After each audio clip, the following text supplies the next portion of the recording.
So I think it's going to be another great year for EdTech. One of the things that we're continuing to see is devices lowering in cost. So last year, a Windows 10 device or a Chromebook that cost $300 wouldn't have had a touchscreen and probably wouldn't have had a stylus, and now they may well do. So that's great. It means that stylus and touch input becomes more meaningful for students, and that we can start to build interfaces for touch and stylus into our software, which we're doing. Also I think that AR and in handheld devices, so kids using phones and using AR in phones is going to be important in instruction. AR hasn't really moved from the games world into education yet, but we anticipate that happening over the next year.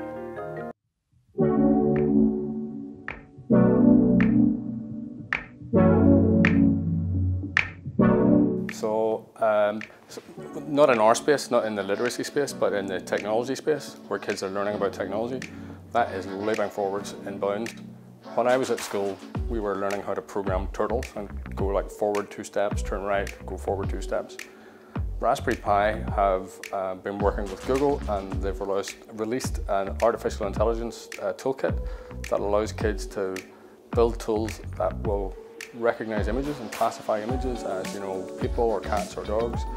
And to think that 8-year-olds or 10-year-olds can actually use Python to write AI and machine learning tools is absolutely incredible. It's fantastic and really inexpensive.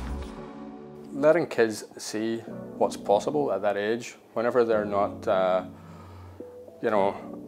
when the edges haven't been knocked off their enthusiasm, to let them see what can be done and give them the tools to do it inexpensively at home or in the tech classroom, I think is fantastic. It's going to allow kids to apply their imagination to very inexpensive and exciting technology. Heaven knows what sort of ideas they're going to come up with. It's going to be great.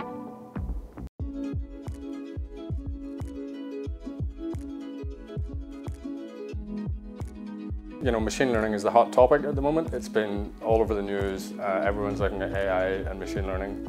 And it's going to be as relevant in education as it is anywhere else. If you look at machine learning in medicine, people have been talking about how AI can be better than radiologists at spotting tumours in medical imaging.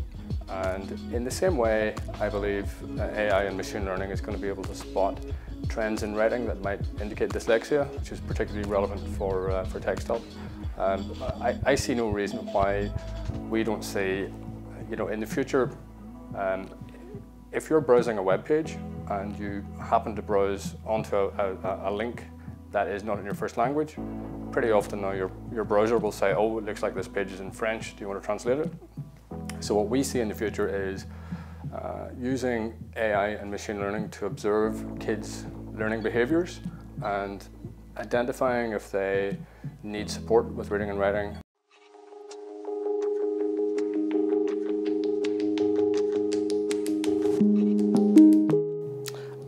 At Texthelp, we are really interested in big data. Now, we've got about 12 million users, so it's not enormous data, but for us and for the type of work that we're doing, it is a very big data set. And one of the things that this allows us to do is observe the writing and writing behaviours of millions of children. So one of the things that we've done actually last year, and we've been partnering with thousands of teachers over the last year, is release our Raiku product. And it's a writing assessment tool. It's completely free for teachers. But as teachers are using it, it is establishing a set of national writing norms, currently for the USA and Canada. And this is going to allow us to really help teachers assess kids' writing more accurately next year. So, for example, we started capturing this data in June this year. So we can see, for example, like an 8th grader in Massachusetts. We can track the average 8th graders in Massachusetts, and in July, August, September, October, we can track their average sentence length, their average syllables per word, their text maturity, the percentage of sentences that have subject, verb and object, their correct word sequences score, and we can correlate this with teacher rubric scores to create a set of national norms for writing. And that means that next year, whenever teachers are using Texthelp tools to assess writing, there will be, and I don't think this just doesn't exist, there will be a national norm for writing. So we will know what all these metrics are. So for us, it's very, very good.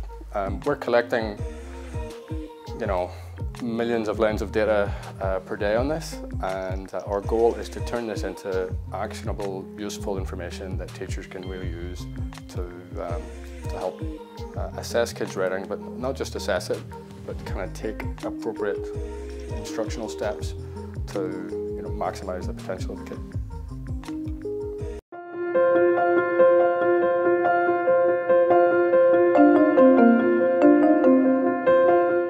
The benefit is really visualizing things that are hard to learn from a textbook.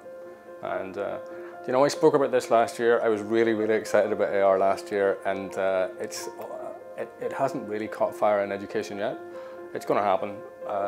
It's kind of more prevalent in games at the moment.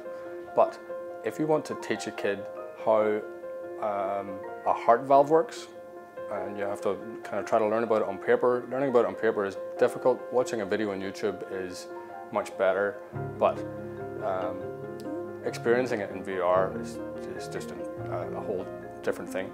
You know, being able to be inside the heart valve or inside the heart and observing, you know, fluid dynamics passing through the valve.